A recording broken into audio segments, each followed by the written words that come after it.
Umunsi umwarimu umwe wigishaga amategeko yari mu ishuri yigisha nk'ibisanzwe. Arangije areba umunyeshuri umwe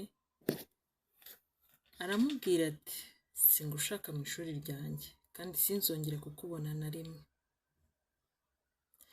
Umunyeshuri areba mwarimu aramubaza ati ni njye ubajije?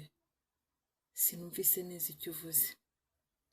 Byari bimeze nko kumubaza ati kubera icyo nsohoye mu ishuri, ariko mu buryo bw'ikinyabupfura. Mwarimu aramusubiza ati sindi bwongere kubisubiramo kandi urakoze cyane. Umunyeshuri abuze uko abigenza afata ibitabo bye arasohoka. Amaze gusohoka mwarimu abaza abasigaye ati amategeko ni iki? Ese ubundi amategeko abereyeho iki? Kubera iki amategeko? Buri wese yasubije uko abyumva. Bamwe bati amategeko ni ukurengera uburenganzira bw'umuntu. Abandi bati amategeko ni ukwita ku bijyanye na leta. Abandi bati amategeko ni ubutabera. Mwarimu ako kanya yahise avuga ati uvuze ukuri rwose. Amategeko ni ubutabera kandi abereyeho ubutabera. Arongera ati biragaragara ko amasaha n'amasaha maze mbigisha mutigeze mwumva isomo neza. Arongera ati ndababaza, ese naba nkoze nabi kuri mugenzi wanyu? Ese hari ubutabera burimo? Ariko ubundi ndamurenganyije?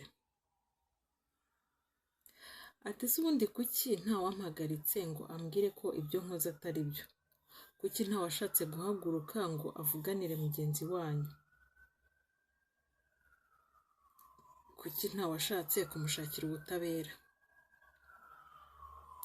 Arababwira ati mwarize ariko ntabwo mwumvise, kandi ibyo mwize mubana nabyo mu buzima bwa buri munsi. Ahari mwumvaga ko bitabareba, mwumvaga ko atari ibyanyu, nta n'icyo mufite kubikoraho. Ariko hazabaho igihe uzaba udafite uguhagarara iruhande, ukuvuganira, ugushakira ubutabera. Icyo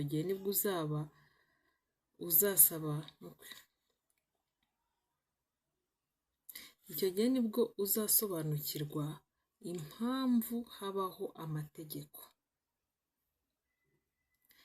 Isomo twakuramo.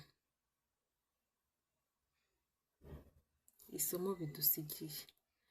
Aho uri hose gerageza uharanire ubutabera bw'uri kurengana uwo ari we wese, aho ariho hose, utitaye ko bitakurebaga, kuko hari igihe kizagera nawe ugahura n'akarengane kandi ukeneye ubutabera.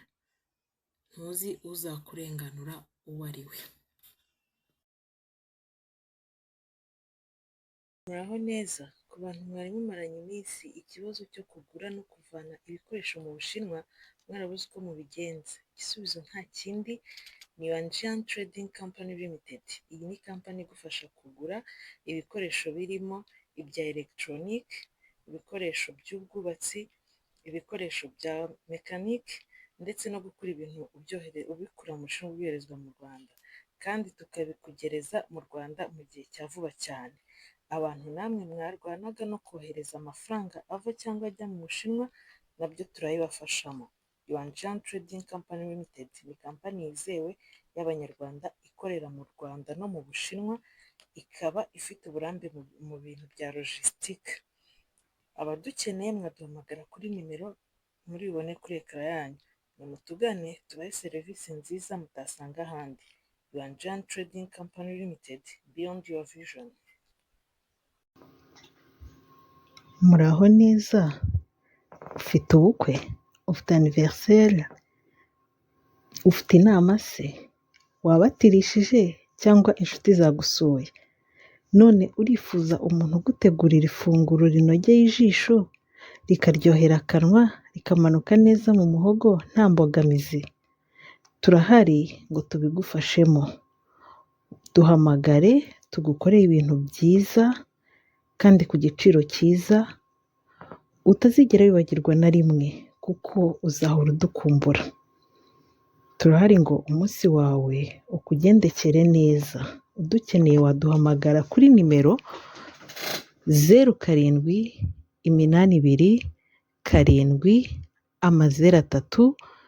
0787070314 cyangwa